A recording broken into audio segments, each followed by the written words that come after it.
Bonjour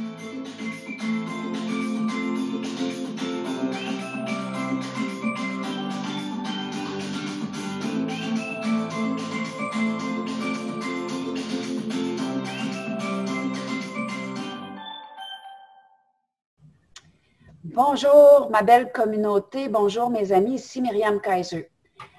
Cette semaine, j'ai eu une discussion avec une personne que j'aime beaucoup au niveau du cœur, au niveau de l'âme, quelqu'un dont j'ai perçu l'intention assez rapidement quand on a eu l'occasion de se rencontrer. Ça a été une suite d'événements qui sont arrivés, on peut dire, par synchronicité. Et c'était tellement particulier qu'on a tous les deux vu qu'on avait à se rencontrer. C'est une personne qui demeure dans la belle région de Toulouse, en France. Et maintenant, je ne m'en cache plus. Hein, moi, j'ai les origines européennes, mais la France m'appelle énormément. J'adore la France. Et je suis tombée en amour avec cette personne-là parce que c'est quelqu'un qui a le rire facile, elle aime la bonne chair, elle aime le plaisir. C'est quelqu'un qui écoute la musique. Je suis rentrée chez elle. C'est les couleurs de l'Afrique, les couleurs de l'Italie, les couleurs de la France. Elle a tout ça en un et c'est savoureux. Et c'est, pour moi, pour l'enfant que j'ai été, c'est confortable d'être avec des gens qui aiment la vie dans toute la grandeur de la spiritualité qu'elle comporte, mais dans notre humanité, parce que je pense que si on s'est incarné, c'est pour être dans cette chair-là. Donc, c'est quelqu'un de bonne chair, c'est quelqu'un de bonne compagnie, c'est quelqu'un qui a le cœur gros comme la terre, c'est quelqu'un qui a le pardon facile, c'est quelqu'un qui a une quête puissante, une intention puissante. Et moi, malgré les aléas de la vie, je me colle à ça parce que je trouve ça merveilleux. Et je me suis rendu compte que dans mon environnement, j'avais vraiment des gens qui pour moi ont une valeur énorme et j'ai envie de les mettre en lumière, mais j'ai surtout envie de vous les faire connaître parce que on a chacun notre couleur. Elle a une couleur qui est particulière, mais que j'adore. Et je me mets à l'écoute des enseignements qui viennent de cette façon de voir la vie parce que je pense qu'on va devoir, avec ce qu'on vit présentement, on va devoir retourner à ça.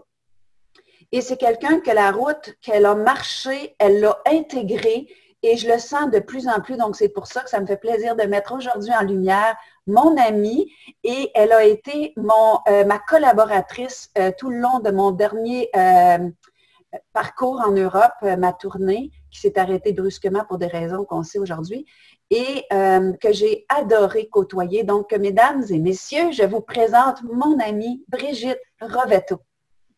Merci Myriam, merci beaucoup. Donc, Brigitte, avant de te demander de te présenter, je veux savoir comment vous vivez en France avec tout ce qui est là présentement. Est-ce que tu peux nous en dire 2-3 mots? Comment c'est? Très rapidement, je pense qu'il y a deux niveaux quelque part. Il y a ceux qui ont compris que c'était une grosse supercherie depuis longtemps et puis ceux qui sont encore dans les peurs malheureusement. Mais chacun a sa route. Hein. De toute façon, on ne peut pas obliger quelqu'un à faire différemment. Chacun doit suivre son chemin. Donc, toi, Brigitte, on va revenir à comment tu vis ça un peu plus loin, peut-être en terminant l'entrevue. On va boucler pour voir c'est quoi, au travers de ton parcours à toi, qu'est-ce que tu as retiré pour vivre quelque chose comme ça. Mais avant d'arriver là, j'aimerais ça que tu dises à nos auditeurs, d'où tu viens, tu es une fille d'où, qu'est-ce que tu portes, mais en partant, tu es née où, comment tu es devenue Brigitte Rovetto? Oula, c'est simple, moi je suis arrivée à Marseille, je suis née à Marseille, mes deux arrière-grands-parents étaient en Afrique, donc l'Afrique est très chère à mon cœur et on la porte de plusieurs générations. Ils étaient au Maroc, Tunisie, Maroc. Et puis, moi, j'ai eu la chance, j'ai choisi des parents qui ont été vivre en Afrique noire. Donc, ça a été un grand bonheur de découvrir cette terre si riche de partage, de joie, de rire, où les anciens font partie de la communauté, voilà, de vivre en communauté. Il y avait toujours la fête chez moi à la maison. Puis après, j'ai découvert toute la puissance et la richesse du Maroc, le partage. Mes parents étaient du Maroc, donc essentiellement. J'ai appris à découvrir ce pays, ses habitants et toute cette richesse qu'elle comporte. tant au niveau du goût, de la musique, au niveau du goût des yeux, de la danse, de tout, quoi, de tout, voilà. Et puis après, j'ai eu la chance de voyager aussi pas mal de par mes différentes organisations. Donc voilà, j'ai l'île de Pâques, le Mexique, le Pérou, à la rencontre de sages. Et il y a beaucoup, beaucoup de sages dans le monde. Donc là, tu nous mets déjà l'eau à la bouche, à savoir, toi, tu es une fille de goût, de son, tu es une fille du désert, tu es une fille de la terre, mais de la terre-mère. Et tu incarnes bien toute cette richesse qui semble premier degré, mais c'est d'où on vient. Et on est vraiment dans un appel de retourner à ça. Donc, j'aimerais ça, t'entendre encore plus nous parler, peut-être d'une chose à la fois, parce que tu as le sens de la musique, tu as le sens de la nourriture. Je pense que tu as quelque chose aussi qui vient d'Italie, n'est-ce pas, ou ton nom? Ou... Oui, oui, des origines italiennes, espagnoles, qui ont vécu, qui sont partis justement par tout ce qu'on connaît de l'histoire de l'Espagne. Donc, ils sont partis en Afrique. Et après, voilà, ça a été l'Afrique noire, l'Afrique du Nord, puis l'Afrique noire. Donc, effectivement, c'est beaucoup les goûts, c'est les couleurs. Oui, chez moi, il y a beaucoup, beaucoup de couleurs. C'est vrai, j'aime ça et ça me correspond complètement. Et je vibre par ces couleurs, hein, parce qu'une couleur, c'est aussi une vibration, comme la parole est une vibration, comme le son est une vibration, qui est à l'origine de tout quand même.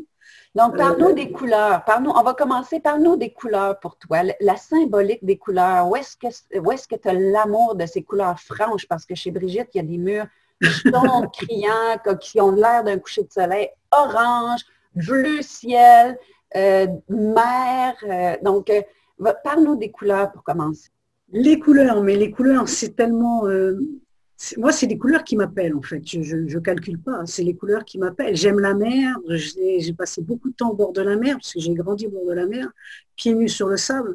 Donc, je peins maintenant la mer parce que j'aime ça. J'ai des couleurs orange parce que c'est la joie. Orange, il y aura... Si on s'intéresse aux couleurs, vous allez avoir une panoplie d'explications extraordinaires. Après, c'est toujours le cœur. Qu'est-ce qui vous parle? Qu'est-ce qui vous attire?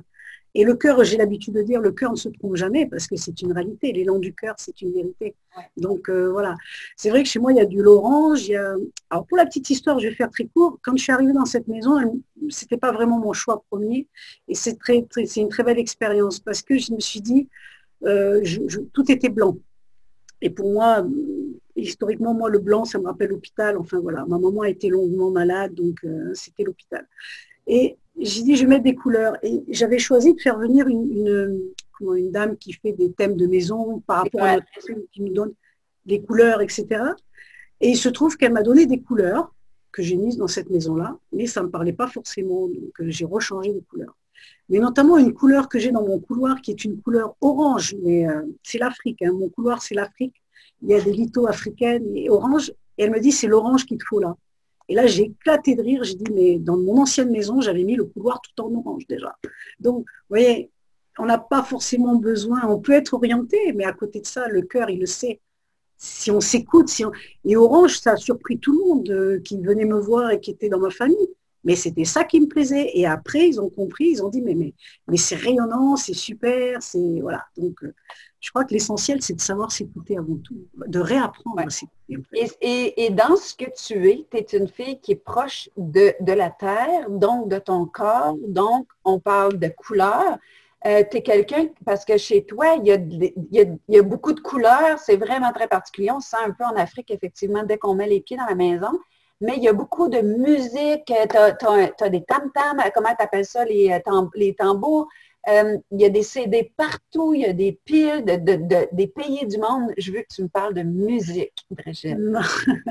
Alors, j'ai pas de tambour, hein. Je viens juste d'acquérir, on m'a offert une guitare pour un anniversaire, parce que ça faisait longtemps que je voulais en jouer.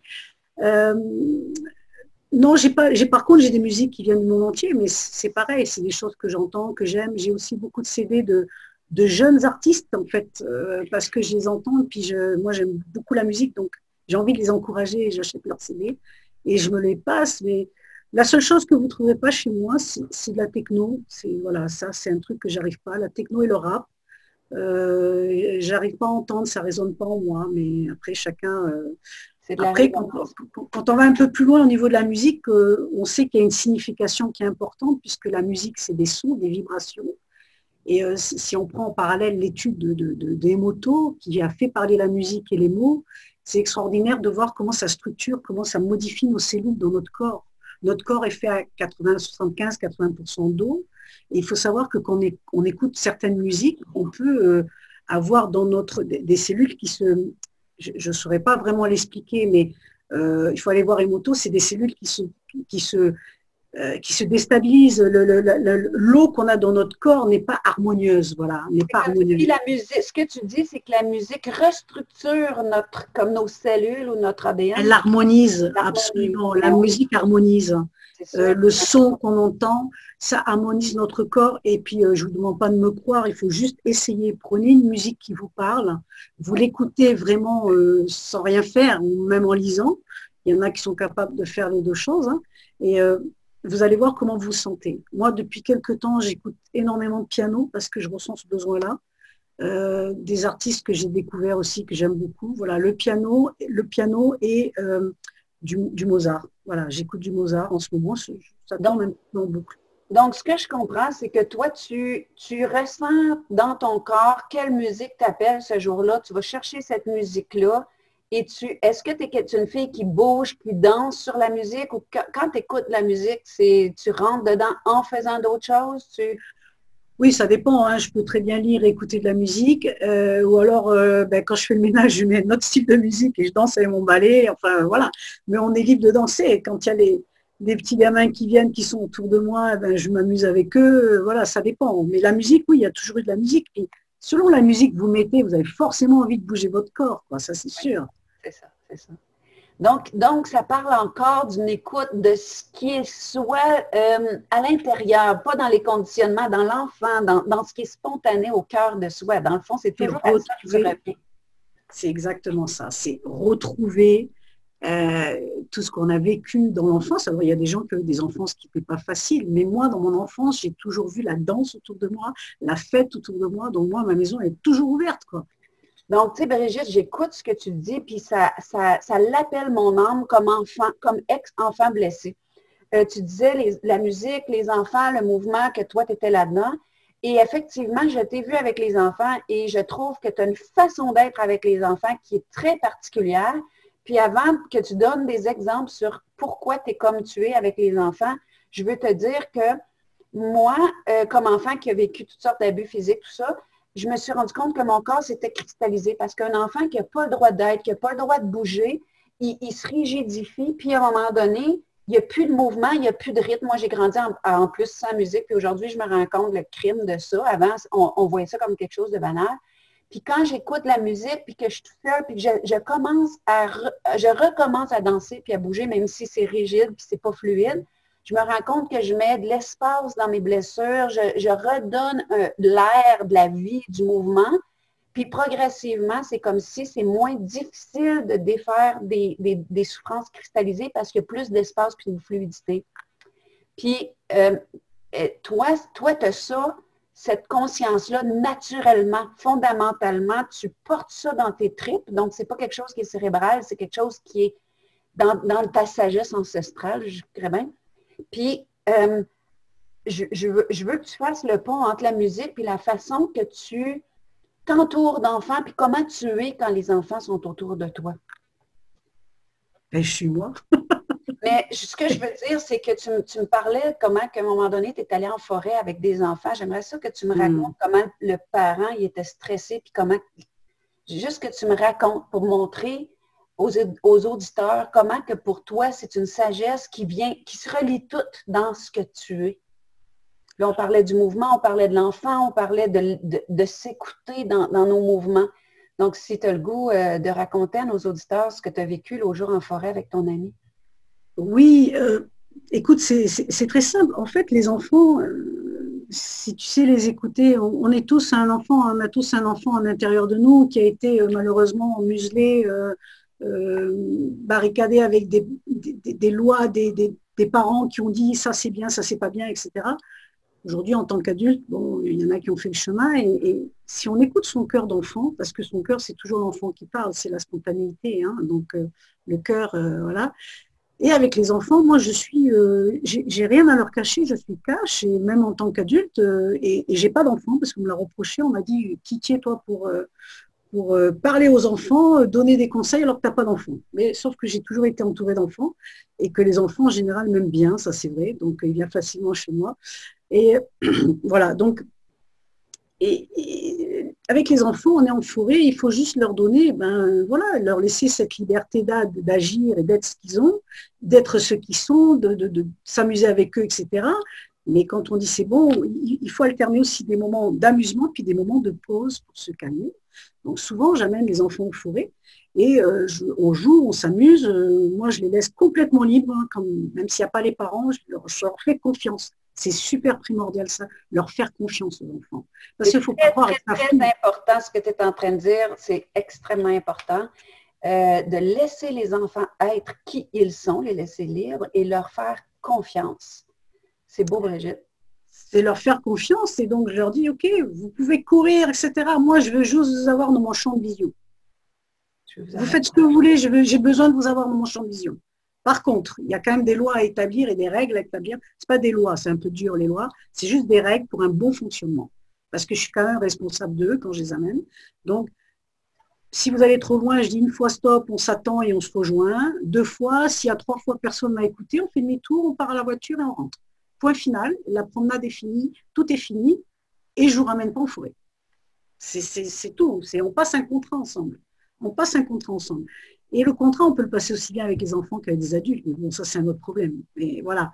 C'est ça. Mais les enfants sont heureux. Et aujourd'hui, il y a des enfants qui me réclament parce que les parents veulent ou veulent pas. C'est les enfants qui viennent, qui disent, Brigitte, quand est-ce qu'on va en forêt? Ben, je dis, il faut voir tes parents, mon chéri, parce que là, si papa et maman veulent bien, il n'y a pas de souci.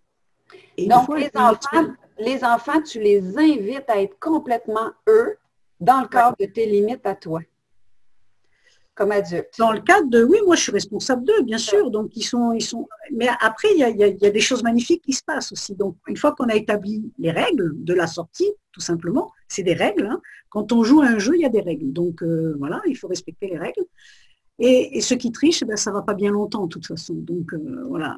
Et les enfants, aujourd'hui, j'ai des enfants qui viennent avec moi, alors soit ils viennent, soit ils ne viennent pas.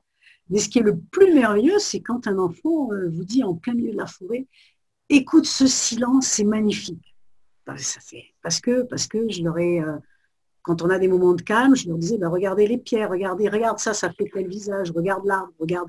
Et on a appris ensemble à reconnaître l'arbre, on a appris à reconnaître l'énergie, mais je fais aussi bien avec les enfants qu'avec des adultes. Hein. Je vais avec des adultes seuls en nature et on discute et elle me dit, oh, mais j'ai des mains qui fourmillent. Ben, je dis, oui, c'est l'énergie, tu peux faire ça. Enfin, il y a des petits exercices tout simples pour commencer à se faire confiance et puis à voir qu'il y a des choses dans l'invisible qui existent. Quoi, j'ai remarqué quand on passait du temps ensemble, dès qu'on allait visiter des lieux où est-ce qu'il y avait de la forêt, on avait ça en commun qu'on aimait la forêt, tu regardais les arbres, tu voyais des visages, tu prenais des visages en photo, des pierres, puis tu voyais des choses que personne ne voit. Et ça, je trouve ça magnifique. Mais maintenant, vu que le temps court, j'aimerais qu'on parle de ton amour du sable. Parce qu'on a parlé de la musique. Je veux qu'on parle aussi tout à l'heure de la nourriture. Mais j'aimerais que tu me parles de ton amour du sable et comment tu perçois la vie dans le désert. Qu'est-ce que le désert t'a apporté? Parce que tu m'as partagé des choses tellement magnifiques que j'aimerais ça que tu les partages avec nos auditeurs. Donc, Brigitte, tu adores le désert, le sable. Parle-nous de ce grand vide que nous apporte le sable que tu portes. Ah, le désert, c'est vrai qu'on peut en parler, mais chacun a son expérience dans le désert. Ouais. Et moi, plus j'y vais, plus c'est différent. Tous les gens qui y vont en fonction de leur cheminement sont tous différents. Il y a des réactions différentes. J'ai vu des choses extraordinaires. J'ai amené plusieurs groupes dans le désert avec une autre personne et on a fait des cérémonies extraordinaires. Mais les gens, en dehors de la cérémonie, déjà quand on arrive au Maroc, c'est cette explosion de couleurs, de senteurs, de tout ce qui nous entoure, de gentillesse des gens qui ne nous connaissent pas. Et puis après, on arrive dans le désert, donc il y a tout un cheminement et on arrive dans le désert. Et là, dans le désert, je pourrais vous en parler pendant des heures, mais vous n'allez jamais avoir cette sensation que quand vous serez dans le désert. parce que chacun a une sensation complètement différente. Ce qui est fabuleux, en tout cas dans le désert, c'est qu'il y a cette immense joie tout le temps. Le désert, c'est désert, il n'y a rien, on est d'accord. Et dans le désert, on trouve tout, en fait. Il n'y a rien et on trouve tout. C'est ça qui est magnifique. On trouve tout parce que ça, c'est très important ce que tu es en train de dire. C'est excessivement important. Dans ce rien, toi, tu as tout trouvé. Ouais. Et moi, je veux juste laisser porter la sonorité de ce que tu viens de dire en moi, parce que les sons, on va reparler des sons, il faut parler des sons, de la parole. Mais moi, j'entends une musique en dedans de moi quand tu dis ça, puis je goûte à ce que tu me dis, à ce grand vide qu'est le désert qui nous apporte tout. Moi, ça chante en dedans de moi quand je t'entends dire ça. Donc, je t'ai interrompu, mais parce que je veux vraiment mettre l'emphase sur les mots de sagesse que tu emploies, Brigitte. C'est quelque chose que tu vas te rendre compte toi-même, mais tu portes une sagesse invraisemblable. Puis j'aimerais que ceux qui nous écoutent puissent se connecter à ta sagesse. C'est beau. Donc, je te laisse continuer sur le désert.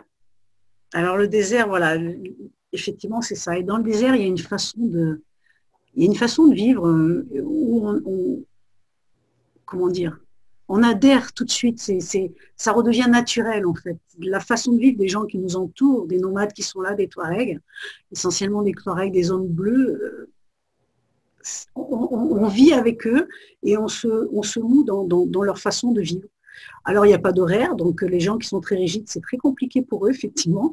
Il n'y a déjà pas d'horaire, c'est ce qu'on appelle la bohème, mais la bohème au sens large, hein, c'est un truc énorme.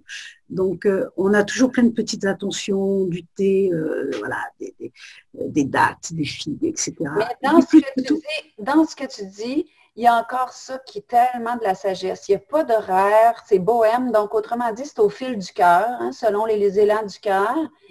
C'est bohème. C'est catégorisé par notre société occidentale, mais la bohème, c'est le cœur, c'est le mouvement, c'est la nature, c'est le rythme intérieur qui s'impose. Puis les attentions que tu parlais, les odeurs, les goûts de beauté, les odeurs de jasmin, de Dieu, c'est quoi? Les odeurs, cette espèce de rythme. J'aimerais ça que tu poursuives, mais je trouve important de t'arrêter occasionnellement pour mettre de l'emphase sur la sagesse de ce que tu partages. Je trouve ça... Moi, je te parle, puis je suis comme l'élève qui écoute le maître en ce moment. Je reconnecte avec la terre au travers de tes paroles, puis j'espère éveiller le souvenir de ta sagesse ancestrale en même temps que j'espère que nos auditeurs vont entendre la profondeur des mots que tu apportes, puis que ça les touche à un endroit qu'ils ne savent pas encore, mais qui est là. Donc, poursuis sur cette espèce de bohème, si tu veux. C'est ça, oui. Non, mais je voudrais juste rebondir sur ce que tu as dit par rapport au cœur. Donc, effectivement, on est touché de façon différente quand on est dans le désert, mais c'est notre cœur qui est touché, notre cœur d'enfant qui se réveille. Il y a quelque chose de magique qui se passe toujours. J'ai jamais vu quelqu'un sortir du désert pareil que quand il est rentré dans le désert, entre guillemets. Il y a toujours une différence, il y a toujours un enrichissement qui se fait, des compréhensions, c'est en fonction de chacun de son cheminement. Ce qui est certain dans le désert, il y a quelque chose qui est que moi j'adore, c'est que, bon, déjà les Arabes, pour la petite histoire, quand ils disent bonjour, on a l'impression qu'ils s'engueulent. Mais en fait, c'est juste leur façon d'être, c'est tout. C'est pas parce qu'ils parlent fort. Et ils sont toute la journée à peut-être s'accrocher parce qu'ils ne sont pas d'accord sur certaines choses. Ils vivent des choses compliquées, comme nous aussi, hein, dans la façon d'être tous les jours. Voilà, ils ont des groupes, il faut l'organiser, etc. Ils s'engueulent. Ils peuvent avoir des journées absolument super bien comme absolument désastreuses. Le soir arrive, il y a toujours du bois pour faire un petit feu. Et autour du feu, ils prennent les instruments de musique qu'ils ont ou alors ils vont en créer et ils se mettent à chanter. Et ce chant, il est magique parce que ce chant, ils vont mettre dans le chant toutes les histoires qu'ils ont. Ils vont déposer dans le feu, à travers ce chant et cette vibration, tous les accrochages qu'ils ont eu dans la journée, tous les malentendus, tout le mal-être qu'ils ont vécu chacun d'eux, pour repartir, pour se coucher propre, entre guillemets, lavé, et revenir pour une nouvelle journée et recommencer une nouvelle journée différemment. Quand tu m'as partagé ça, Brigitte, là, quand tu m'as partagé ça, j'ai pleuré. J'ai encore envie de pleurer. J'ai été bouleversée de la simplicité, mais de la profondeur. On marche dans le désert, c'est ardu, on a des choses à organiser, on a une route à prendre, on a des gens qu'on dirige comme comment on appelle ça, un guide touristique. Puis, on n'est pas d'accord, puis on le dit, puis on le nomme, puis on rentre dans l'émotion, puis on se gueule dessus, puis mais on se blesse pas, on partage, puis on sort, puis on écoute, puis on fait ça. Et là, le soir, on s'assoit autour du feu, puis là, il y a toute la symbolique du feu qui purifie. Puis de la musique qui allège tout ce qu'on porte de lourd. Puis là, on chante sur ce que c'est qu'on s'est dit, puis on crée nos instruments si on n'en a pas, peu importe. On se rassemble, puis on se couche propre. Je viens de répéter, là, je sais, c'est même pas original, je viens de répéter ce que tu as dit. Mais j'ai besoin de l'ancrer en moi parce que ça fait 2 fois que tu me parles de ça, puis je pense que je vais le réentendre puis réentendre. Et quand tu m'as parlé de ça la première fois, je me suis dit, quand je vais avoir des difficultés avec des gens, je vais les inviter autour de mon feu. Hiver comme été, faire un petit feu en arrière. J'ai trouvé ça, la sagesse ancestrale qui sait comment régler, comment dissoudre, comment laisser partir, de se coucher, puis de refaire une journée propre, neuve. Je trouve ça magnifique ce que tu nous partages. Je te remercie infiniment de nous partager. C'est ce qui est vécu là-bas. Hein. Moi, je relate ce qui est vécu là-bas. Hein. C'est voilà. Ce qui est vécu là-bas et la simplicité. J'ai eu l'occasion de voyager dans d'autres pays et c'est aussi, tu n'en as pas parlé, mais il y a aussi ce qui est très, très important, c'est le moment présent. Oui, même s'il n'y a pas d'horaire, c'est le moment présent. Tu peux tout de suite pas sans l'autre. Oui, mais je sais que toi, le moment présent, tu y reviens beaucoup. Je veux t'entendre là-dessus, mais je veux absolument qu'on parle aussi de la senteur. Tantôt, tu as parlé des senteurs, tu as parlé du goût. Je veux qu'on parle de la nourriture, du goût et qu'on parle de la mer. Donc, le moment présent pour toi, parle-moi de ta vision de ça, parce que tu es une fille qui a énormément lu. Tu as même une chaîne elle a même, Brigitte, même une chaîne YouTube où est-ce qu'elle fait le bilan de ses lectures. Et, je conseille des lectures, oui. Je conseille des lectures à partir de cette vibration du cœur. Puis moi, dernièrement, j'ai dit à Brigitte, moi, je lis beaucoup moins que je lisais parce que j'ai l'impression que c'est toujours pareil, c'est toujours pareil. Puis là, j'essaie juste de le pratiquer. Et tu m'as répondu quelque chose que je trouvais important. Tu as dit, quand on relit un livre, ça peut être, je ne me souviens pas des mots que tu as employés, tu sauras le traduire si je réveille ta mémoire. Tu m'as dit quelque chose qui, peu importe si 90% des pages ne te disent rien, mais tu vas trouver une phrase, un mot, un paragraphe, une page qui va te parler autrement puis qui va être un joyau.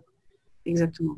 Absolument. C'est ça que tu m'avais dit. Donc, parle-moi de tes lectures puis du moment présent. Ça aussi, c'est important. De la lecture, de l'importance des mots puis du moment présent.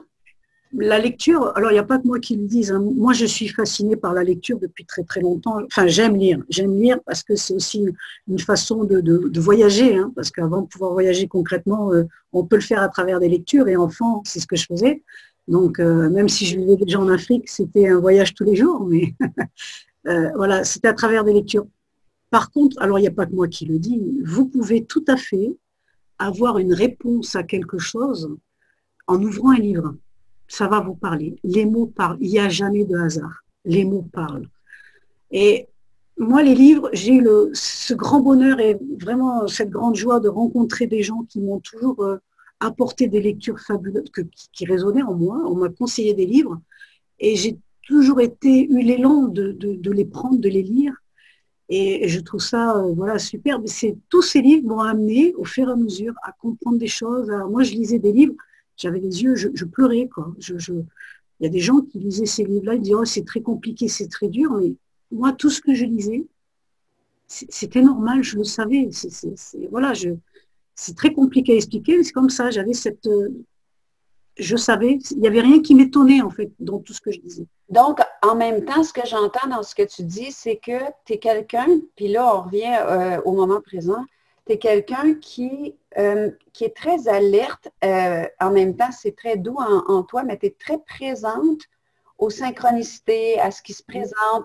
Tu sais que si quelqu'un dit il faut que tu lis ça, puis que tu t'écoutes ton cœur, puis ça fait oui, qu'il y a quelque chose qui va se passer là, tu es quand même une fille qui est très, très attentive aux synchronicités, à ce qui se présente dans ta vie. Puis moi, pour avoir vécu presque 2 mois avec toi, Je vois aussi que tu es quelqu'un qui a beaucoup, beaucoup d'intention de te coucher dans ce qui se présente, tu sais, puis malgré que des fois, il peut y avoir des résistances, on voit en te côtoyant que tu as tes résistances, tu les accueilles, puis tu finis par te mouler à ce qui se présente en sachant qu'il y a quelque chose de plus. Puis moi, ça, je l'ai remarqué en toi, j'ai trouvé ça beau, puis tu fais ça avec, autant comme tu parlais tantôt de la musique, là, on parle des livres, qui rejoignent ton élan de son, hein, parce que c'est de la sonorité. Donc, tu t'intéresses au langage des oiseaux. Ceux qui ne savent pas ce que ça veut dire, vous pourrez aller voir. Ouais. Puis, il y a quelque chose dans la synchronicité qui t'amène, qui t'habite dans l'instant présent, n'est-ce pas? Oui. Alors, je tiens quand même à préciser, Myriam, que c'est pas, je suis pas née comme ça, hein. J'ai marché, voilà, j'ai appris au fur et à mesure. Ouais. J'ai appris au fur et à mesure. Je me suis pris des murs, hein. Je me suis pris des murs avant de savoir que c'était la synchronicité, hein. Je me suis pris des murs, mais après, à force, quand on a mal au nez, on dit bon, c'est bon, quoi. Là, on va plus dans le mur. Pour les Québécois, quand on dit on se prend un mur, ça veut dire qu'on fesse un mur. OK? Donc, juste on fait quoi? On frappe un mur. On frappe un mur. Ouais, voilà. Donc, voilà. Brigitte a dit qu'elle n'est pas née comme ça. Oui, il y a du mouvement en elle, il y a de la musique en elle qui est peut-être l'origine de sa nature, il y a de la sagesse en elle. Mais elle a marché cette route-là, puis elle a frappé des murs. Elle s'est pris des murs. Donc, mais elle a avancé là-dedans parce que tu es une fille qui a beaucoup d'intention, qui est très... C'est comme ça qu'on apprend, ouais. C'est comme ça qu'on apprend. On ne peut pas avoir un chemin déblayé, hein. Quand le chemin est très très lisse, à un moment donné, on va rencontrer quelque chose. Parce que c'est l'expérience qui nous rend plus forts et qui nous fait avoir ces connaissances, la causalité, tout ce qui arrive. Donc, oui, il y a le chemin, et puis on est libre de prendre ce chemin, comme on est libre aussi de passer par des chemins détournés, mais la vie va vous ramener toujours sur votre chemin, sur la route. Et c'est des rencontres, et c'est des situations, et c'est des choses. Moi, je me suis posée, vous pouvez savoir que j'ai été extrêmement mentale. Je me posais des questions, je lisais, j'essayais de comprendre, j'ai toujours essayé de comprendre. Et en fait, j'ai compris un truc, j'ai compris que c'est quand on fait rien. Je ne dis pas qu'il faut glander toute la journée, attention, mais c'est quand on fait rien, on lit et on laisse faire. Voilà, c'est nécessaire d'avoir des moments de pause et de calme, et je vous promets, ça fait pas très longtemps que je l'ai compris.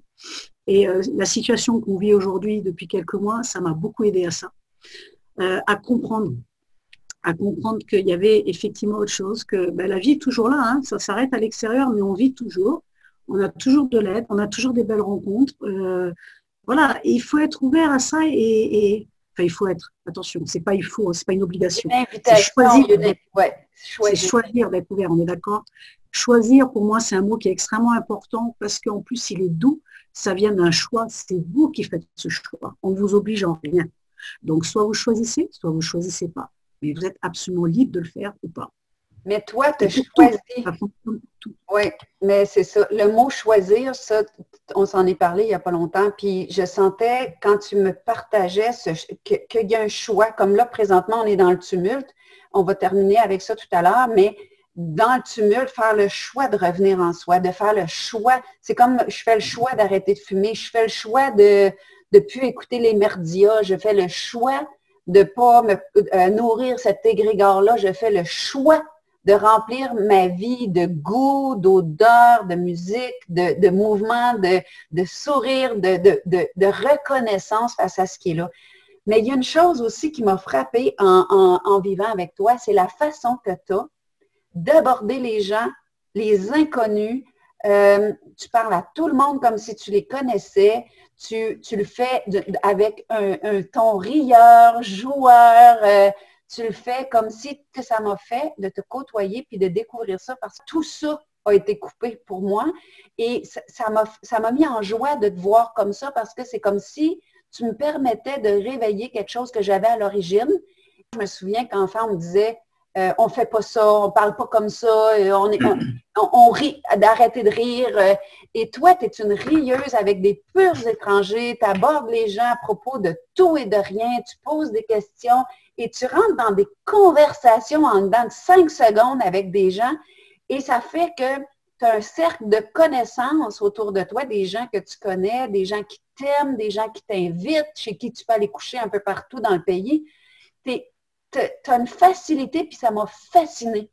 Donc, j'aimerais que tu nous parles, au-delà de ta nature, qu'est-ce que tu as choisi consciemment dans cette façon d'être avec les autres qui est totalement exemplaire pour moi? Oui, alors moi, je dirais que c'est naturel chez moi parce que je l'ai toujours fait. Ça a toujours été. Oui. Tu sais, quand tu viens en Afrique, les rues sont bondées de monde et puis tu discutes, il y a des fatous par terre qui vendent leurs cacahuètes, leurs nougats. Tu discutes avec tout le monde. Moi, j'ai Leur façon de vivre. C'est vraiment leur façon de vivre, oui, d'être tout le monde ensemble tout le temps.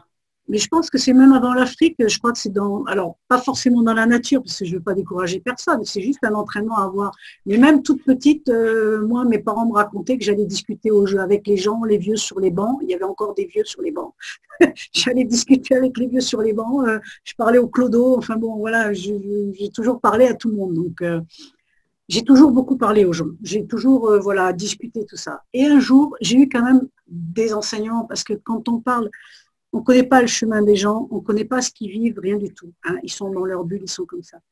Et souvent, je dirais que c'est les gens les plus renfermés, les plus tristes, qui ont besoin juste d'une parole, tout simplement. Parce que c'est énorme, on peut changer leur vie, rien qu'avec une parole. Et ça, c'est pas moi, c'est grâce à Céline, qui a été ma première enseignante, hein, Céline Brûlé, que j'ai suivie pendant 4 ans. J'ai beaucoup, beaucoup appris avec elle. Et c'est des choses qui sont très simples comme ça, c'est de dire, euh, mais la personne, moi ça m'arrive d'aller en grande surface pour faire des courses et je vois une personne qui a un médaillon qu'on trouve très beau, mais tout le monde, comment dire, c'est pas que moi, hein, il y a des gens qui peuvent vivre cette situation sans oser par contre parler. Et moi, je vois ce médaillon que je trouve très beau, qui m'interpelle, c'est un magnifique soleil. Je dis, vous avez un joli médaillon, madame. Eh bien, la caissière qui est là depuis des heures à faire son truc, elle a un grand sourire et peut-être que c'est une bouffée d'air dans son boulot et dans son moment de vie, là, galère à pousser des articles voilà, monotones. Et je dis, elle me dit, ah merci. Je dis, ben, franchement, il vous va bien, c'est joli, ou cette couleur, ce t-shirt est beau, j'aime bien le motif de votre t-shirt. C'est des petites choses de rien du tout, mais ça peut changer tout. C'est ça que je trouve magnifique chez toi parce que, bon, ce geste-là, cette façon d'être-là est naturelle, mais te conscientiser, puis on peut tous faire ça, c'est pour ça que je trouve que tu es magnifique comme enseignante, c'est qu'on peut tous faire ça, d'éveiller des choses qui sont tellement faciles, puis on n'a pas besoin d'avoir vécu des illuminations pour faire, on peut faire ça tout le temps. Moi, je me suis bonifiée en vivant avec toi, parce que je me suis rendu compte, mais c'est vrai, puis il faut être capable de le dire, tu sais, à un moment donné, on a la facilité à critiquer les autres, mais ce que les autres nous apportent de beau, de bien, ce que les autres, parce que tout le monde contribue à notre évolution. À nous, on peut être dans l'intention, mais comme tu disais, les livres, la musique, mais les êtres contribuent à notre évolution et toi, tu as grandement contribué à quelque chose, en tout cas à réveiller quelque chose que je portais, parce que moi, j'étais un enfant qui aimait tout le monde, qui parlait à tout le monde, puis spontanément. Puis la spontanéité, elle a été coupée, mais toi, tu l'as, donc tu t'as comme réveillé ça à ton contact. Et ensemble, on a ri à parler à du nouveau monde.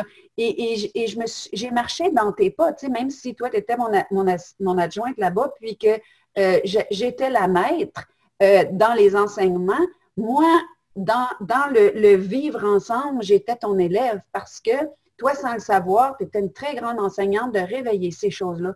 Puis je le fais de plus en plus, parler à la caissière, jaser avec le commis qui remplit qui met mon essence, d'enlever les frontières, de regarder le voisin comme ça. Chez toi, les voisins viennent, tout le monde parle. Brigitte, on était en train de se préparer à souper. Elle me dit, hey, j'ai le goût d'appeler le voisin, mais il va venir avec ses enfants, ça se peut qu'on se couche tard. Ah ouais, le vin, parce qu'on est en France. Puis moi, ben, elle a réveillé aussi mes origines européennes, donc le bon vin et tout. Et on a parlé tard dans la nuit et j'ai découvert des êtres magnifiques. Dans les hôtels où on a été, je me souviens en Belgique, où est-ce qu'on était dans cet hôtel, où est-ce qu'on parlait avec des gens. Brigitte, on était au Salon du Livre de Bruxelles, elle allait voir tout le monde dans les kiosques. je t'ai regardé être avec les autres dans une bienveillance, dans une ouverture, dans pas de jugement, pas de critique, pas d'étiquette, juste tu es quelqu'un qui arrive avec ouverture, donc la vie peut te remplir et c'est magnifique. C'est magnifique. C'est vraiment magnifique. Je voudrais juste rebondir sur ce que tu as dit. Alors oui, c'est vrai que c'est bien. Hein. Moi, je suis ravie si tu arrives à le faire et tout le monde est capable de le faire. Hein. Comme tu dis, il n'y a pas besoin d'avoir un enseignement particulier. Chacun d'entre vous, chacun d'entre nous, on est capable de le faire. C'est un choix. Il faut savoir, c'est qu'au début, effectivement, on le fait, parce que moi, j'ai discuté avec des gens autour de moi aussi. Elle me dit, oui, mais toi, tu le fais parce que ça fait longtemps que tu chemines. Je ne sais pas trop ce que ça veut dire, ça, mais bon, c'est juste des expériences. Je dis, non, tu es capable de le faire. La différence, c'est que quand on le fait pas spontanément au début, quand on va se forcer à le faire, on a toujours une petite peur qui est là, qui résiste. Et forcément, le gens, vous savez, dans l'invisible, l'énergie, c'est une énergie, hein, ça se ressent. Et les gens vont ressentir que vous n'y allez pas forcément avec tout votre cœur et toute votre spontanéité. Si vous y allez, je m'excuse, vous y allez avec votre cœur, mais pas forcément avec la spontanéité de l'enfant. Et donc, au début, vous allez peut-être rencontrer des gens qui vont vous regarder avant de vous répondre. Et ça peut faire un blocage. Mais il ne faut jamais s'arrêter là. Il faut continuer. Il faut continuer. C'est choisir de continuer. Je dis encore il faut parce que c'est dans le truc. Mais choisir de continuer. Et vous verrez que selon comment on le fait, franchement, il y aura toujours un retour. Mais ça peut être juste un sourire au départ. Combien de fois, allez, le dernier exemple, et puis après j'arrête là. Pendant le confinement, donc premier confinement, on a le droit de sortir sans masque exceptionnellement, mais on ne va pas revenir là-dessus. Donc on a le droit de sortir sans masque. Et je vois là, en grande surface, deux papilles, enfin un couple de personnes âgées qui étaient derrière moi, qui attendaient. Moi j'étais seule et ils étaient tous les deux. Ils avaient bravé le truc de ne pas d'être seuls, donc j'ai trouvé ça génial déjà. Et puis ils n'étaient pas de masque, ils étaient à une distance, etc. Et devant moi, il y avait un jeune, quelqu'un de plus jeune que moi. Et là, je me retourne et je commence à discuter avec les vieux. Je dis alors, c'est pas trop dur le confinement pour vous? Vous avez une maison avec un jardin? Et la mamie, elle s'est mise à parler, elle attendait que ça quelque part. Elle s'est mise à parler. Puis le papy, il est rentré dans la conversation. Il me dit, mais non, mais on n'a pas de jardin, mais on marche quand même. Ah, je dis, c'est bien, allez marcher, soyez prudents sur la route, etc. On a commencé à parler. Et le fait de parler, comme je suis très, voilà, mon côté italien avec les mains, etc., je me suis reculée un peu trop près du monsieur qui était derrière moi, devant moi, mais comme j'étais de dos, et il m'a pourri. Et là, j'ai regardé, j'ai dit, excusez-moi, je dis, ça va, on se calme. Voilà. Mais je l'ai laissé crier, et puis je me suis retournée plus vers les personnes âgées qui ne comprenaient pas son raisonnement, parce que, voilà. Mais c'est l'expérience. Forcément, quand on fait ça au début, c'est pas simple, et puis ça peut déranger d'autres personnes, mais faites-le toujours avec bon cœur. Il y a aussi un exercice que je faisais, moi, dans le métro. Je rentrais, je souriais. Les gens baissaient la tête. Et à un moment donné, vous continuez à sourire, mais sans aucune intention, juste vous souriez. Et quand vous souriez, les gens, ils se lèvent et puis ils lèvent le regard et puis vous voyez, puis il faut un petit sourire. Puis après, le sourire devient un beau sourire. Et puis voilà, ça a égayé leur journée. Puis vous, ça vous a fait du bien. Ça fait du bien à tout le monde. Puis tu me disais, tu sais, de faire ça avec aucune attente que l'autre te renvoie, qu'il n'y a pas d'attente de faire ça. Tu me parlais de ça, je trouvais ça important. Je te laisse la parole là-dessus. C'est super important parce que si vous faites quelque chose avec l'attente, déjà, vous ne le faites pas avec le cœur, inconsciemment. Donc, si vous faites quelque chose avec l'attente, vous ne le faites pas avec le cœur. Ça, c'est faux. Et pourquoi attendre? Quand on fait quelque chose avec le cœur, on n'attend rien. C'est le cœur qui parle, c'est l'élan du cœur. Si vous attendez quelque chose, vous êtes là-haut. Forcément. Vous êtes là-haut. Mais ça, c'est un mécanisme aussi. On est dans ce mécanisme-là. Donc, il est important de réaliser. Mais ça vient, vous savez, c'est par expérience. Hein, c'est quand on se prend quelques murs. Voilà. Mais moi, toutes les personnes à qui j'ai parlé, il n'y en a jamais une qui m'a agressé verbalement. Jamais. Jamais. Mais c'est ça, c'est que tu es quelqu'un qui est tellement, on sent tellement que ton cœur est proche de ton action que ça ne peut pas être autrement. Puis ce que j'ai trouvé aussi en te côtoyant, c'est que quand on arrive dans des situations compliquées, tu peux te positionner avec assez comment je dirais ça, c'est solide, l'affirmation est solide pour dire oh, non, non, non, non, mais les gens te sentent tellement au niveau du cœur que ça ne crée jamais de complications. Et ça, j'ai trouvé ça beau. Mais c'est qu'on voit que ton intention puis la pratique, parce que comme tu l'as bien dit, te pratiquer beaucoup, est tellement proche du cœur que quand l'affirmation est là, cette même énergie-là qui est là et ça ne crée pas de complications. Moi, je n'ai pas vécu de complications avec toi et j'ai beaucoup, beaucoup apprécié ça. Le temps court, ça fait presque une heure qu'on est ensemble. On a parlé du moment présent assez furtivement, mais en même temps, au travers de tout ce que tu as échangé, j'ai goûté le moment présent. Autant quand tu as parlé de la musique, de la spontanéité du cœur, tu étais dans l'instant présent, de l'écoute. Quand tu as parlé d'être autour du feu, dans le désert, j'ai senti cette présence d'être continuellement. Quand tu parles aux étrangers, puis que c'est spontané, puis que tu es dans une écoute réelle de qu'est-ce qui les intéresse, de tout ce qu'ils attendent, c'est juste un petit rayon de joie, tu es encore dans l'instant présent. Puis je voulais absolument t'entendre un peu sur la nourriture. Tu disais on ne cuisine plus. Puis quand tu m'as parlé de ça dans notre échange à l'autre jour, j'ai trouvé qu'il y avait un petit filon là que je trouvais intéressant. Puis, puis moi, ce que ça m'a montré, c'est à quel point tu es une fille de la terre, tu es une fille de la chair, tu es une fille de cette incarnation-ci. Et il y a beaucoup dans le monde spirituel de jeûne, puis je dis pas que c'est pas bon, là.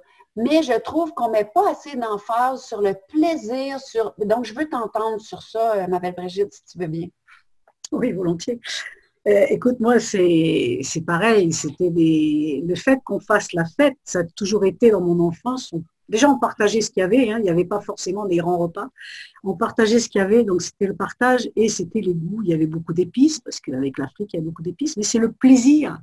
Moi, j'ai appris avec ma grand-mère, avec les hommes du désert, ce plaisir de la préparation d'un mets qu'on va partager tous ensemble. C'est une joie, c'est un plaisir. On y met son cœur et souvent, quand on dit ben, ça c'est bon, je dis oui, il y a ça et ça, mais il y a tout mon amour. Quoi.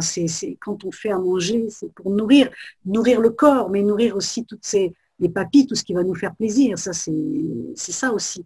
Après, moi, j'aimais des épices parce que j'ai grandi là-dedans. Il y en a qui n'aiment pas forcément, mais des fois, on met des épices. Moi, j'ai eu le cas dernièrement, je mets des épices sans rien dire, puis ça passe et ils adorent, parce que c'est très subtil, hein, de toute façon, les épices. Après, oui, bien sûr, c'est important. Avec ce qu'on vit aujourd'hui, la nourriture est importante, de se nourrir convenablement aussi, parce qu'on peut faire des mets extrêmement compliqués ou raffinés, etc. Mais vous savez, la terre-mère nous nourrit tous les jours, donc il faut l'honorer.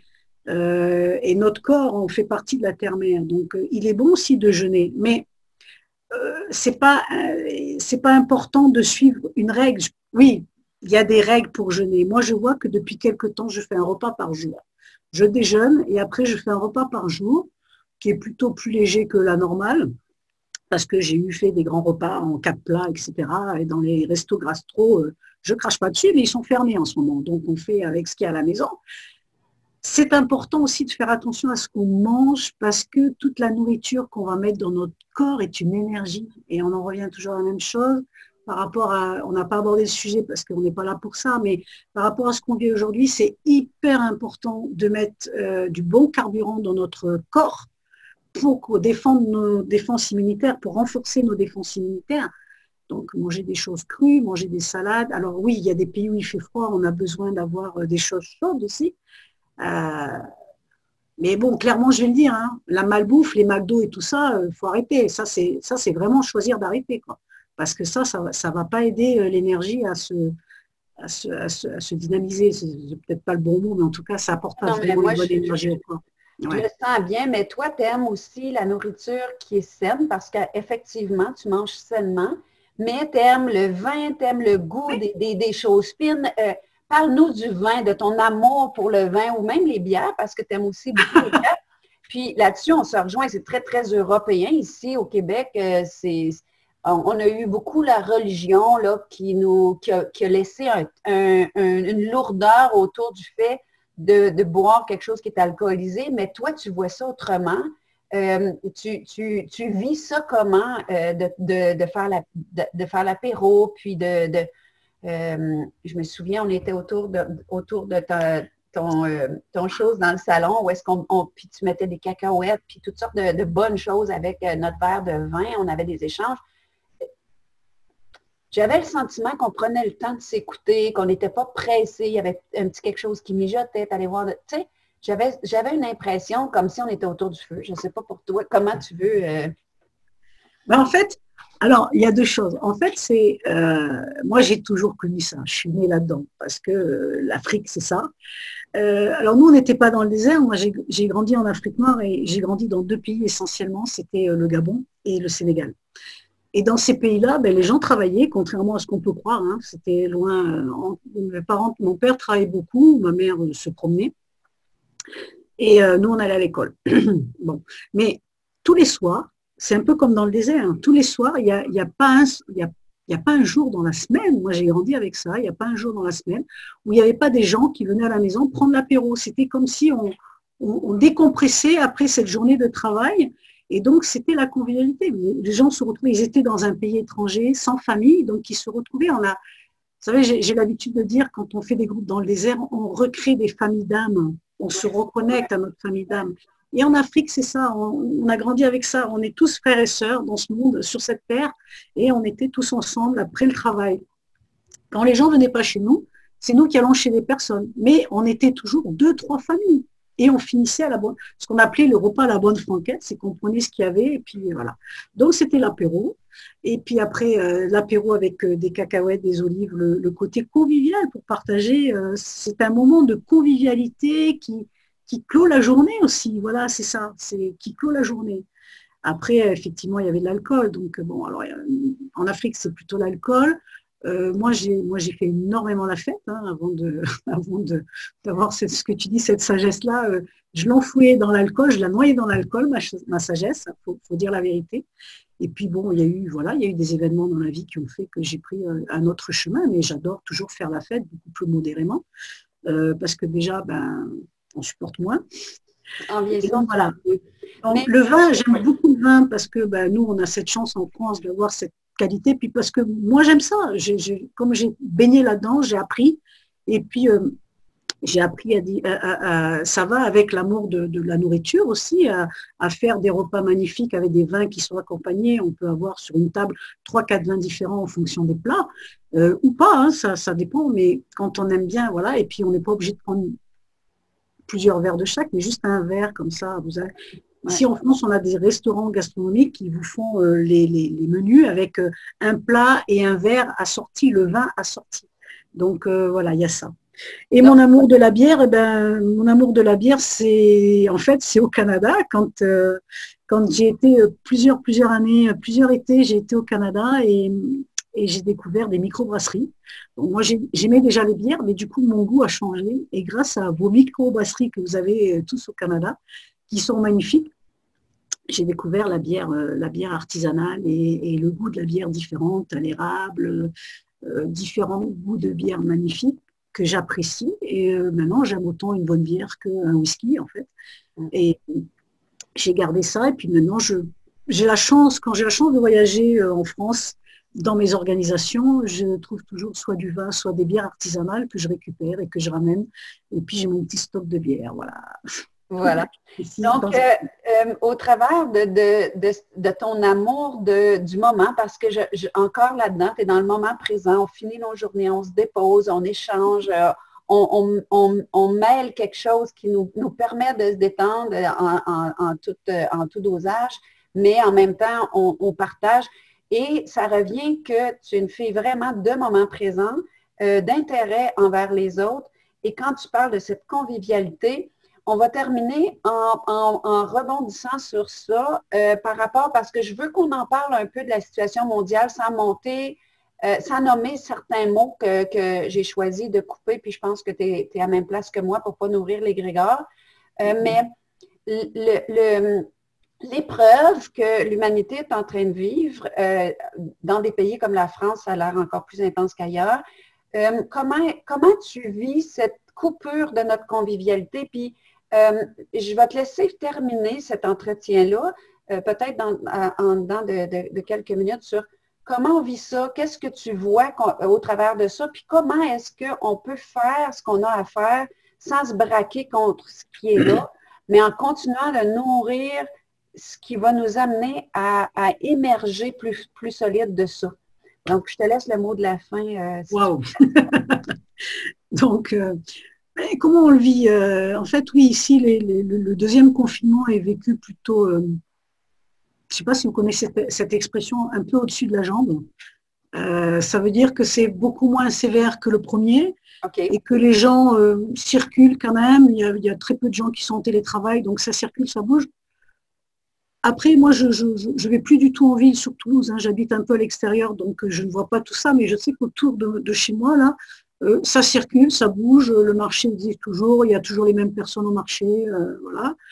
Donc voilà, c'est vécu. Les gens ne comprennent pas, en fait, ce qui ressort de tout ça, c'est que les gens avec ce deuxième ne comprennent pas les dispositions du gouvernement, en fait, et ils disent, ils veulent en venir à quoi? C'est la grande question actuellement. Voilà. Est-ce que tu ressens beaucoup de colère dans la population ou de la résignation?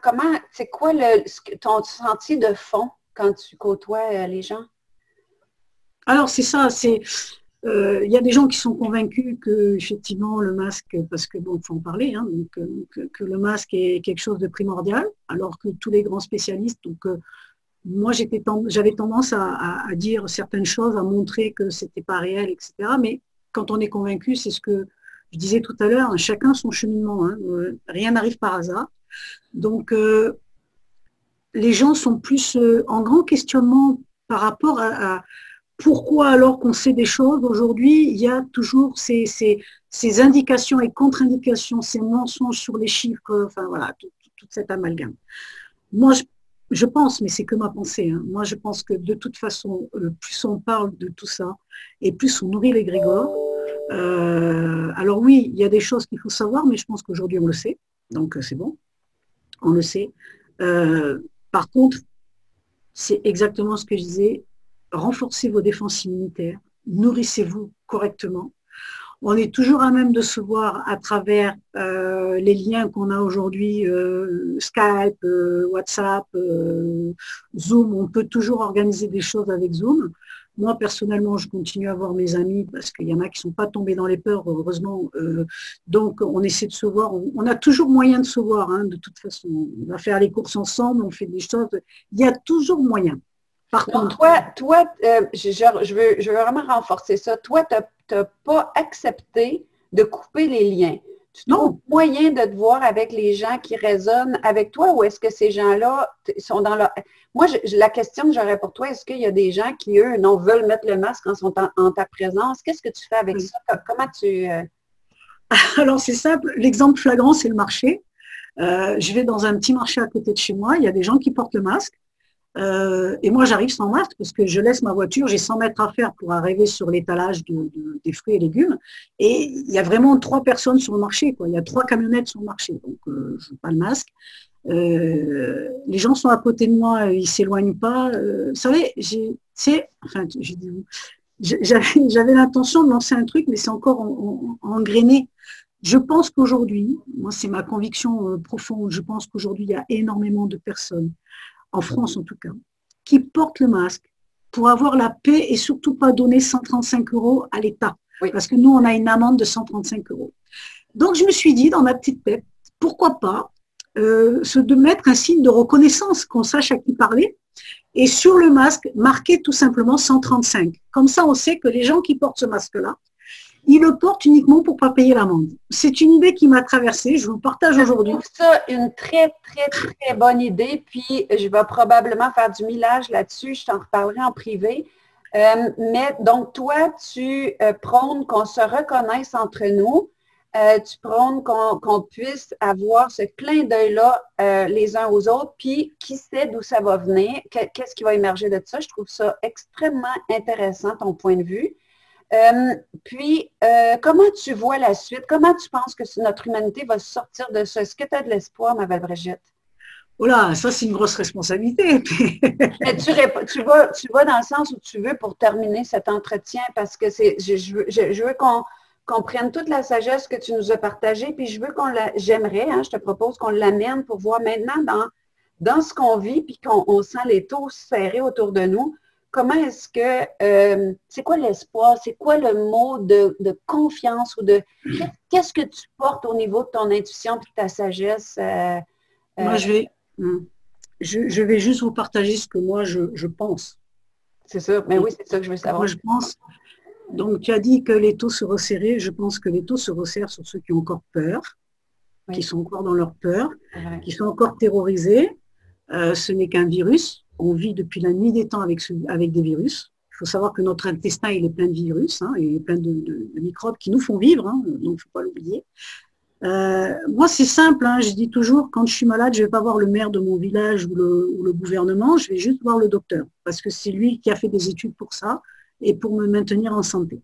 Bien qu'on sache aujourd'hui qu'on est capable, nous aussi, de se maintenir en santé. Depuis la nuit des temps, mais ça, on nous l'a oublié. Donc, en quelques minutes, je vais essayer de concentrer. C'est vraiment ça.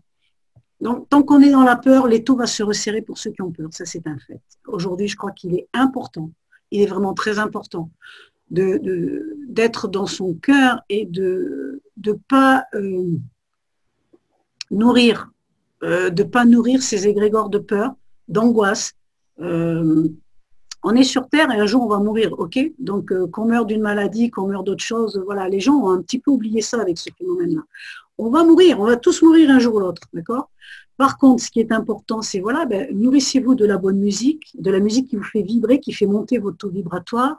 Sur ma page Facebook, j'ai partagé un mantra que moi je me passe régulièrement parce que j'aime beaucoup, il résonne en moi, qui est très puissant, qui monte le taux vibratoire. Entourez-vous des gens, même si on est séparés, mais on n'est pas forcément tous séparés, entourez-vous des gens qui vous font vibrer et qui vous nourrissent. Alors oui, quand on n'a pas forcément l'habitude, on peut être comme sur un skate, quoi. Ça balance et on n'est pas certain et là on vient de découvrir ça et on ne sait pas trop comment faire. Eh bien, laissez parler votre cœur, tout simplement. Et moi je vous invite à prendre l'apéro avec votre mari, avec votre famille, faire des choses en famille, écoutez vos enfants parce qu'ils ont la vérité. Et puis, si vous êtes dans les peurs, vos enfants vont être dans la peur. Il ne faut pas rêver ça. Donc, on transmet ce qu'on dégage. Ça, c'est le truc essentiel. On transmet ce qu'on dégage et ce qu'on est. Donc, entourez-vous, mais lisez des belles choses, lisez des choses qui vous interpellent. Surtout, fermez à tout jamais les médias, la télé. Fermez à tout jamais la télé. Lisez des bandes dessinées, des choses qui vous font rire. Le rire, c'est l'énergie, une des plus puissantes, le rire, comme l'amour. Aimer, remercier la terre-mère. Je pense que quand on a vous savez, moi, alors Myriam, toi, tu as convié à 20h20 pour des méditations. Moi, je l'ai fait à 21h. Et puis après, parce que c'est sorti tout seul, ce chiffre-là. Je savais que toi, tu faisais à 20h20. C'est parfait parce qu'on est vraiment, 20h20, c'est qu'on est en 2020, donc puis c'est une année miroir, donc j'ai voulu utiliser ça. Puis dans le fond, c'est une de mes amies, Jacinthe Paquette, qui avait parti ça au début de cette fraudémie. Et puis maintenant, j'ai rebondi sur ça, mais le 21, la vibration du 21, c'est l'année qui s'en vient. Et le 21, je sais que tu me demandes quand est-ce que tu vas faire ton tarot, tu me demandes ça régulièrement, puis je le laisse monter, hein, parce que ma tête peut le faire depuis longtemps, mais mon cœur le porte encore. Puis ça va se faire bientôt, mais je sens là. Et le 21, c'est le grand dévoilement, mais le grand dévoilement, il va être extérieur.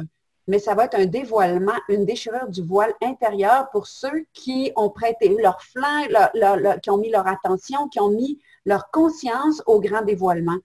Et je le perçois déjà chez toi, ce grand dévoilement-là, où est-ce que dans une heure, on a abordé tous les sujets de notre quotidien, les goûts, les sons, les odeurs, la bonne chair, le être avec, on a parlé d'humanité.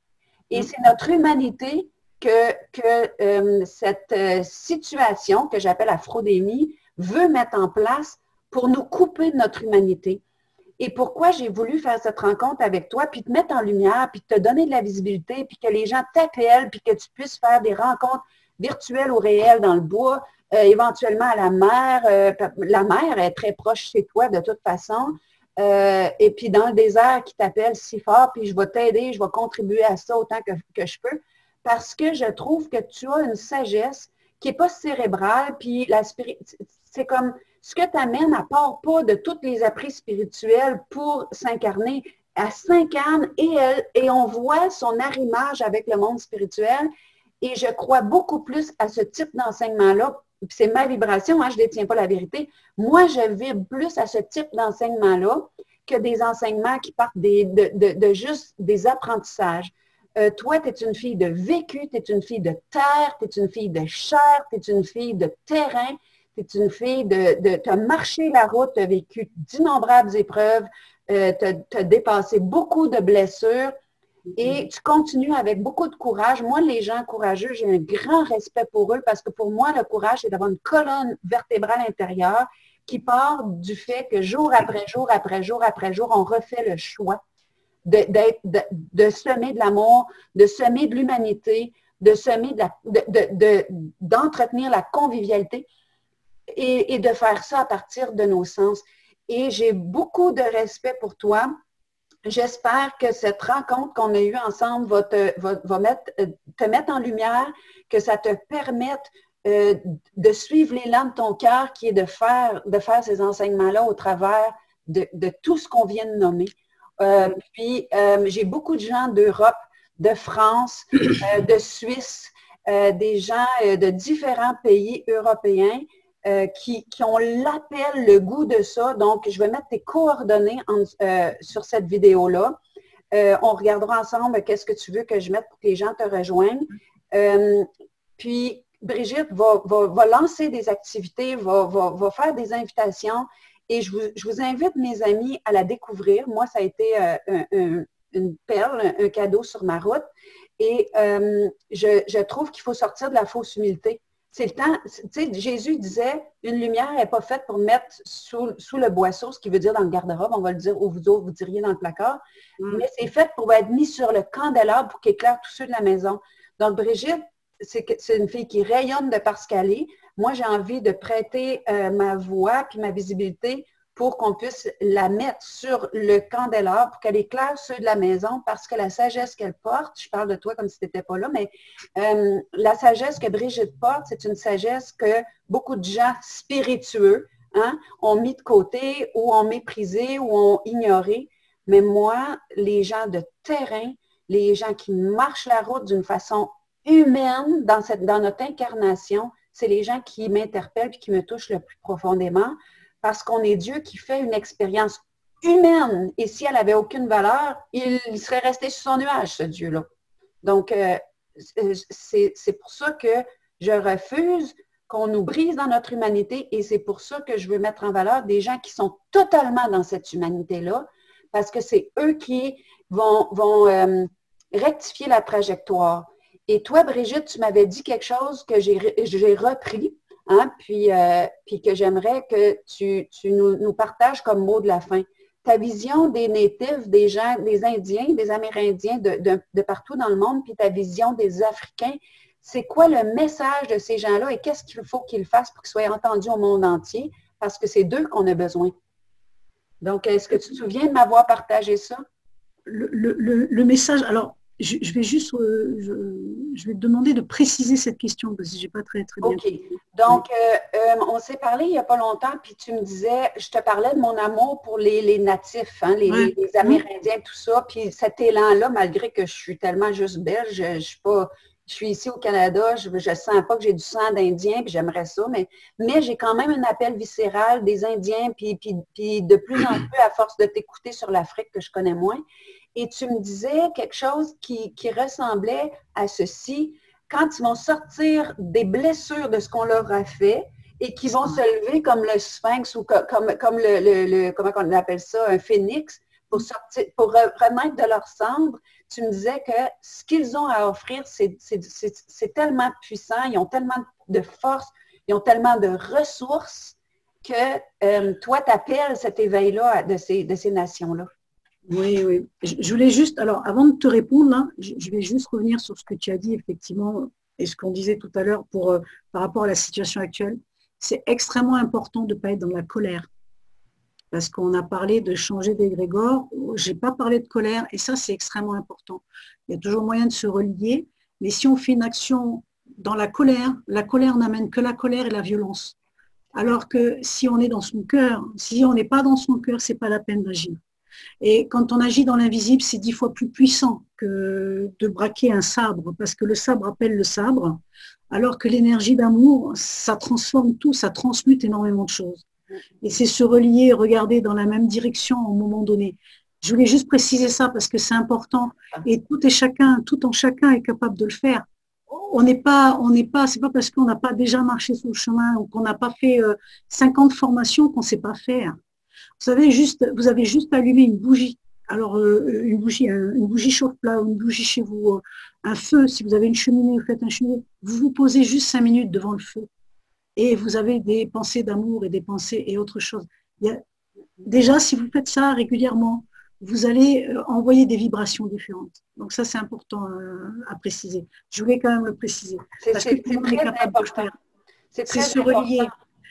Une bougie, c'est se relier à sa divinité à l'intérieur. Donc, ça apporte déjà de la lumière. Toi, tu vois les acteurs de ce qu'on vit comme des gens qui sont beaux. Oui. Des gens qui sont beaux parce qu'ils ont joué ce rôle-là pour nous faire émerger. Je te le disais donc à notre dernière conversation, où on n'était pas forcément d'accord sur le sujet. Je dis, mais non, il faut leur dire merci, même si c'est très difficile à comprendre dans la tête, à accepter, mais c'est une réalité. Ouais. On a tout choisi, il n'y a pas de hasard. Et là, c'est un moment fatidique à vivre pour le meilleur. Vous savez, quand on a des expériences dans la vie, en fait, on ne les voit pas, on ne voit pas qu'il y a eu un meilleur. Mais à chaque fois qu'il y a eu des choses, ça a toujours été pour un meilleur derrière. Faites une petite analyse devant une flamme de bougie, pensez un petit peu comment vous en êtes arrivé là et vous allez voir. À chaque fois qu'il y a une coupure, une séparation, quelque chose de violent, ça a toujours été pour du meilleur derrière. Et si vous dites non, c'est pas vrai, vous partez dans des rages, je vous invite à vous poser et réellement à regarder dans votre cœur, pas avec votre tête. Et vous allez voir qu'il en ressort toujours quelque chose d'extraordinaire. Toujours. Voilà. Donc ça, c'est important de le préciser parce que c'est des petites choses qui sont toutes simples et qui sont données à tout le monde. Tout le monde peut le faire. Tout le monde peut le faire. Et il est temps de le faire aujourd'hui. Il est vraiment temps de le faire. Parce que c'est nous qui créons notre avenir. Hein. Donc, avec les énergies, les formes pensées, les égrégores, etc. Et d'ailleurs, sur ma chaîne, il y a un très beau livre qui parle de formes pensées et qui explique un petit peu le mécanisme. Parce que oui. Oui. Donc, je reviens, oui, après, par rapport à l'Afrique. Hein. C'est ça? Oui, en 2 mots, parce qu'il faut vraiment boucler. Après, je vais donner toutes tes informations où est-ce que les gens peuvent te trouver. Donc, on y va en terminant. Que dire, évidemment, c'est des nations qui ont vécu proches et qui sont toujours, pour les natifs du Canada, les Amérindiens et la terre d'Afrique, les gens sont proches de la terre, il y a toujours un respect immense à tout ça, une gratitude de ce qu'ils ont dans leur assiette, des choses qu'on a oubliées, nous, hein, parce qu'on va en grande surface faire les courses, donc voilà, il y a l'abondance, on jette la moitié, mais c'est pas grave, donc voilà. L'Afrique nous enseigne tout le temps et continuellement. Après, aujourd'hui, c'est un territoire qui est immense, qui est 10 fois plus grand que le Canada, que la France, je ne sais pas en combien, mais c'est un territoire qui a toutes les richesses. Et il faut savoir que l'origine, les premiers viennent d'Afrique. Les premiers viennent d'Afrique. Et moi, je suis très, très, très connectée aussi à comment on appelle ça, aux Atlantes, parce que voilà, ça me parle beaucoup, ça me fait vibrer. Et il y a en territoire d'Afrique, il y a eu des enseignements atlantes, il y a eu des gens qui sont partis à un moment donné là-bas. C'est une terre qui est extrêmement riche. C'est une terre qui est riche en tout, Ils ont un terrain vous avez de l'or, du manganèse, du cuivre, du pétrole. Au large du Sénégal, on a trouvé du pétrole. Malheureusement, le pays est tellement corrompu que c'est des gens extérieurs qui vont l'exploiter avec l'aide des Sénégalais. Donc les richesses de ce pays-là vont aller à l'extérieur.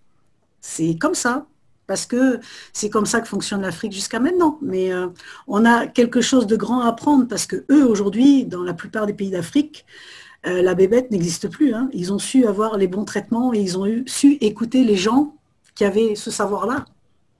Voilà, tout simplement. Donc, toi, s'il y a des gens qui viennent de l'Afrique, qui sont des natifs, des Amérindiens, qu'est-ce que tu voudrais leur dire aujourd'hui, Brigitte? Ah là, mais je voudrais leur dire, continuez à être vrai, tout simplement. Continuez à être vrai et les gens vont reconnaître votre parole. Mais déjà, je crois que c'est arrivé au Canada puisqu'on leur a redonné des terres qui leur appartenaient avec toutes les souffrances qu'ils ont eues. Oui, continuez à être vrai, c'est ça. Et vous savez, tous les gens que j'ai rencontrés, les grands sages dans d'autres pays, c'est ça. Il n'y a rien de compliqué. Hein. Ayez une vie saine, ayez une vie remplie de joie et de gratitude. Et, de et- partage. et de lâcher toutes les blessures qu'on nous a fait vivre pour retrouver la puissance de ce qu'on porte à l'origine. C'est ça, les blessures sont là pour nous faire grandir, il faut passer au-dessus, hein. C'est là pour nous faire grandir, parce que comme je dis, c'est comme les accidents de la route, c'est comme les accidentés de la vie, ils en ressortent toujours plus grands et avec une parole de sagesse énorme. Donc, Brigitte, comment les gens qui veulent se joindre au groupe, à ce que tu as envie d'offrir, comment est-ce que les gens peuvent te rejoindre, ta chaîne YouTube qui est magnifique? Peux-tu parler, on termine avec ça, je te laisse le mot de la fin. Ouais, on a un peu beaucoup dépassé. Hein? Je dis, on a un peu beaucoup dépassé. On a beaucoup dépassé, mais je trouvais ça important.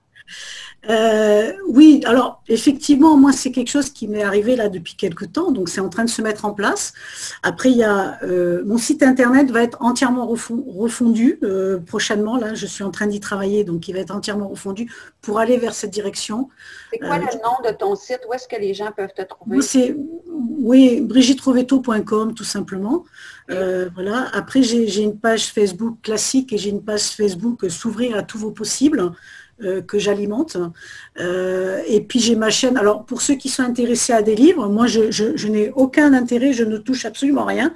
Je partage juste mes coups de cœur et des livres qui m'ont aidé sur mon cheminement. Donc voilà, je partage, vous pouvez aller les voir. C'est une chaîne où je parle des livres à chaque fois. Et puis prochainement, oui, il y a des choses qui vont arriver. Donc j'ai pas encore mis en place tout ça, mais c'est en cours. Voilà, c'est en cours. Donc, ce qu'on va faire, toi et moi, on est toujours en contact régulièrement. Donc, à mesure que tu mets des groupes en place ou que tu as un site Internet qui va regrouper tout ça, on se tient au courant, on refait, s'il le faut, des rencontres comme ça pour que je puisse mettre ton travail en lumière autant que je le peux et progressivement qu'il y ait des gens qui se dirigent vers la sagesse que tu portes et qui est complètement toi et qui est dans le sillon de l'élan de ton âme depuis très, très longtemps. Moi, je suis contente de participer à ce que tu demeures sur le candélabre pour éclairer tous les gens de la maison. Brigitte, un immense merci pour ta générosité, pour ta présence avec moi. On a plus que doublé, on a presque triplé le temps qu'on s'était alloué. Mais la vie, c'est où elle nous conduit. Puis si les gens, ils sont encore avec nous en ce moment, c'est parce que ça leur parlait à leur âme, ça leur parlait à leur cœur. Et même si c'est plus vendeur des vidéos de 20 minutes que des vidéos d'1 h 15, je me dis que quand notre corps, notre âme est interpellée, on peut l'écouter s'il faut en petits bouts. On trouve toujours le moyen. Donc, je t'aime beaucoup. Je t'aime à partir de l'âme de cette reconnaissance mutuelle. Et je te remercie, ce n'est que partie remise parce que c'est évident qu'on va se reparler pour que les gens reviennent à l'essentiel. Merci de cet essentiel que tu portes et qui passe par nos sens. Hein. L'essentiel passe par les sens et c'est là où est-ce qu'on trouve un sens. Et merci, c'est savoureux. Merci à toi, un grand merci à toi, vraiment, pour ce partage. C'était une première pour moi et j'ai beaucoup apprécié. Merci beaucoup.